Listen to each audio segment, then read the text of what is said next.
that thing you will tell me to leave politics is my life, and I will not leave it. I will fight for justice, and I will fight for the people of Kenya until I die. That was Jaramogi. Therefore, I don't want to continue much more than that.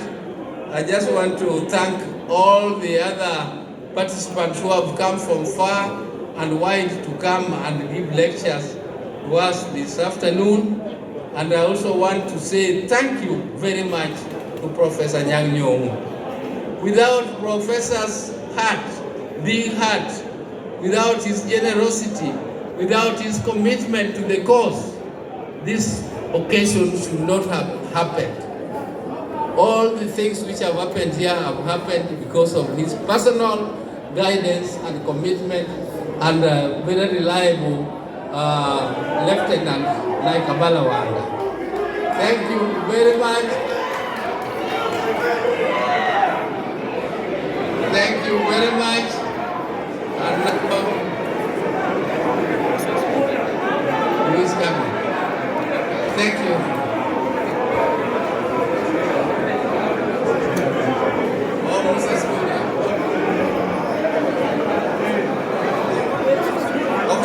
Thank you very much. Thank you very much, Dr. Buru. Na karibu sana, Waziri Moses Kuria. That's why you are here in commotion. Can you just bring him forward slowly? Let me also recognize Governor Wanga. Let me also recognize Mama Count Ruth Odinga, who was not present when the family was introduced. And as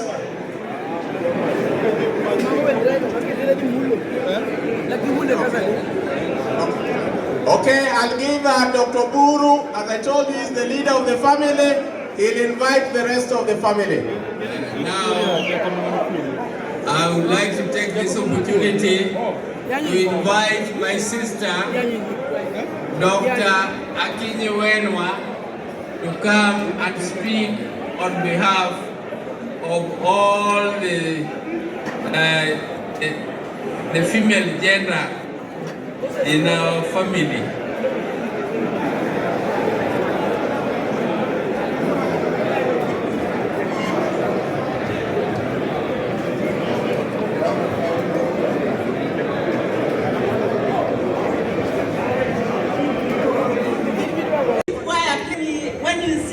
Of Jaramogi's family or earlier life, that it's only us, my mother's children. It is not because of any discrimination. I want to tell him that a lot of people believe that Jaramogi was polygamous, but he was not really polygamous as such. My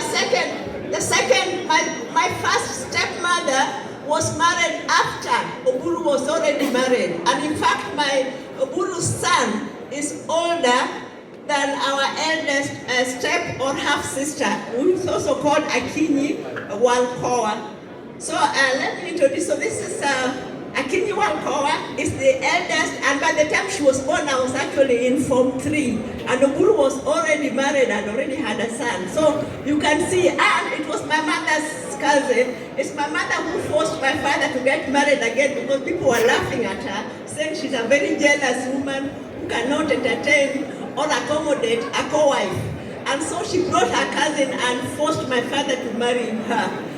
Then, Akinyi Walkowa, that is true. That's true. So, then my second stepmother, you see second, Susan. So the daughter is Anyango, Emily Anyango Dumpoda, and she's an MCA in Kisumu County. There is Pauline Odinga Kanyabondo. She is a chief officer of health in Mombasa.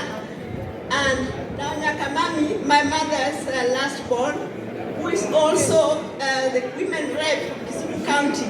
So before I say anything, I'd like her to say something on behalf of the others.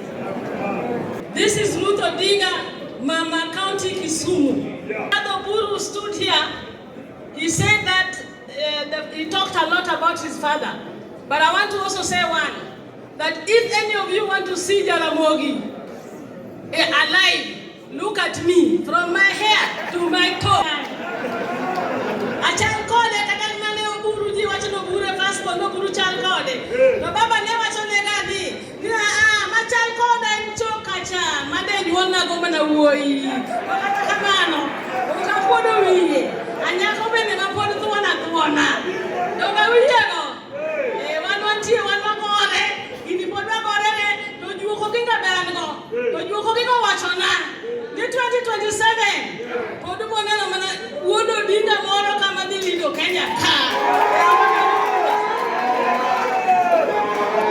Tapo Osawe, who's MCA in Kisia County and is the wife to the late Osawe.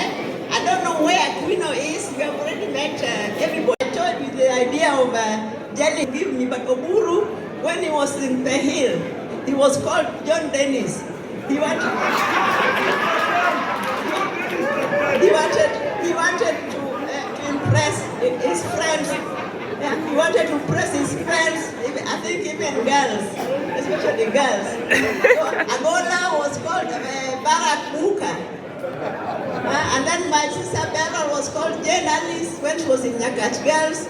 But later she went to St. Francis in Mangu and she changed religion. She became a Catholic and then got baptized as Beryl. So that's her real name. And therefore did not need to take on any name because she was named after Ruth first. Yeah, so that is her name. Then later on, these three people were baptized, Raila, Oburu, and my father. The Legio Maria who came and baptized them. My father was called Nicodemo Odinga. and Raila was called Joshua. I was going to Kenya High School. Mrs. Caroline Okello Dongo. She was an African American, but she was also my father's PA. And she took me shopping. So when we went back to the house, at that time, it was called Cabernet Gardens. No, it was called Acha Gardens, the present day Cabernet Gardens. So he looked at the list of the school and he said, I don't want these names. When you take her to school, can you cross these names? And he took a piece of paper and said, her real names are Wenwa, Asawe, Opondo, Odinga. Can you imagine? So I didn't think he was serious. Then I go to Kenya High School. And when we finished at the principal's office, she took out that piece of paper and said, I want to change your name. And so my name was quickly removed because I didn't tell you that the name I was using was different. Before I went to Maseno Girls, I called Raila and Oburu and asked them, what name should I take? And then they quickly had a meeting and said the name Roslyn. And I've never had such a sweet name. It was so sophisticated, so nice. So I changed everything. I was called Roslyn Akinyi. In Maseno, everybody there knew me as Roslyn Akinyi. So even when I went to Kenya High School, my admission papers had the name Roslyn Akinyi. Then my father dropped some of the names, so I stayed with Wenwa, Akinyi, Odinga. Much later, I managed on my own way to. So we also had our own struggles, but it did not mean that he hated English names or English culture. It was just not our culture, full stop. So I want to stop there. I'm writing a... Are you happy? I'm also very happy. All protocols observed. And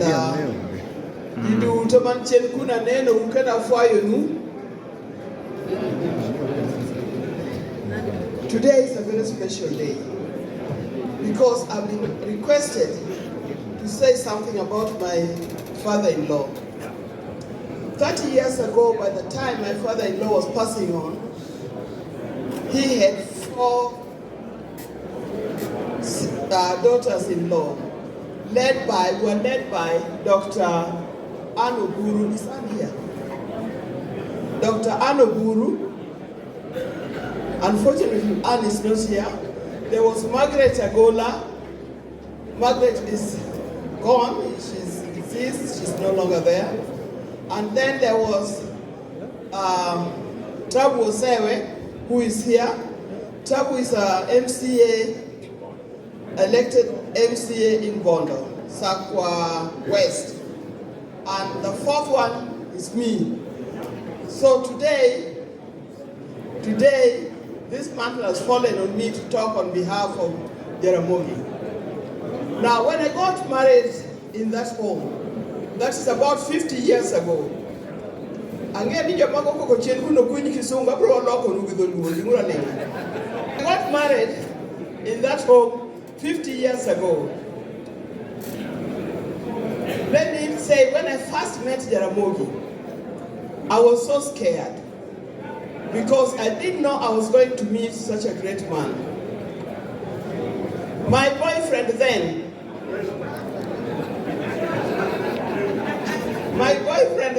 odinga, cheated me that he was taking me for a ride from Kisumu.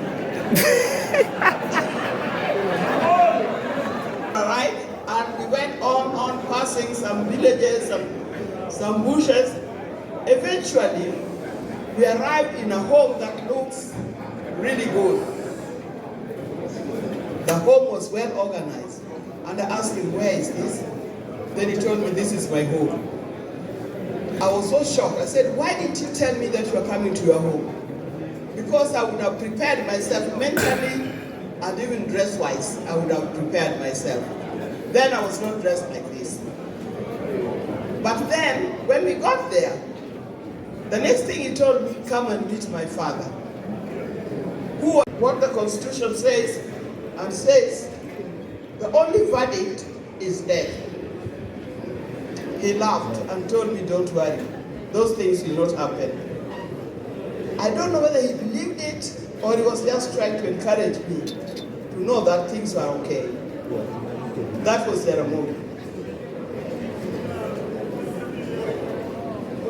He would always encourage me and encourage all of us.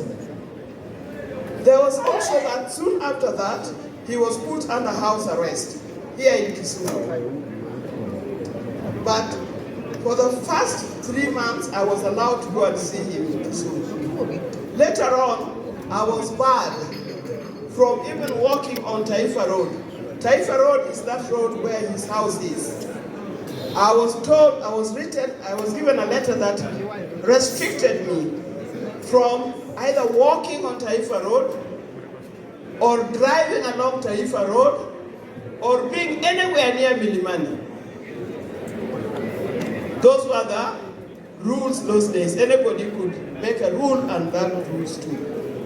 So I was not able to see him. But later on, after that, I lost my job. The first sacking, or the first retirement in 1988. Later on, he told me, don't worry about those people. You know, there are many ways that people can live. You don't only have to be employed to live. There are many things you can do. And he started training me on how to manage people and how to manage some businesses. And I still do that up to today. My greatest teacher that modeled me was Mzee Jaramogi Oginga Odinga.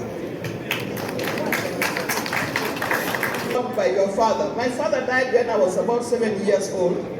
So I grew up without a father. I didn't know what the responsibilities of fathers in the homes. I thought my mother was everything, and actually she was everything. But I didn't know that there could be a father. When I met Jaramogi and I became one of the daughters-in-law, he loved me dearly. And I used to say, so this is how those people with fathers feel. I found a father, a real father in Jaramogi. And his passing actually still has us up to today. In my speeches, where I work, whatever I do, I always refer to him, that Jaramogi would not do it like this. Or when somebody confronts me with problems, I say, what would Jaramogi say? What would Jaramogi do? He was a great teacher. He was a lady, Jaramogi Odinga family. That was the only crime for her being retired twice in public interest. Now we will go to a documentary. There we are.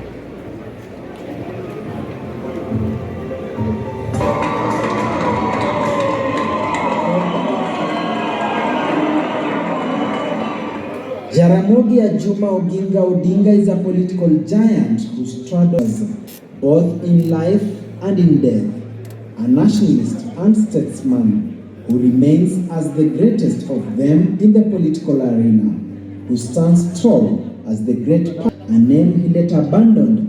Jaramogi Oginga Odinga was a teacher by profession, come businessman and politician, is best remembered as a selfless political leader who sacrificed his personal glory for the sake of the country. When he declined the golden offer that was placed in his hands to become Kenya's founding president and instead demanded for the release of Jomo Kenyatta, who was in incarceration. You were told earlier by the governor of Kisumu that Mzegitu Kahengeni, who will be speaking here, is 100 years. Honorable Fred Omido, who is also going to speak, is 99 years. Mama Jael Bogo,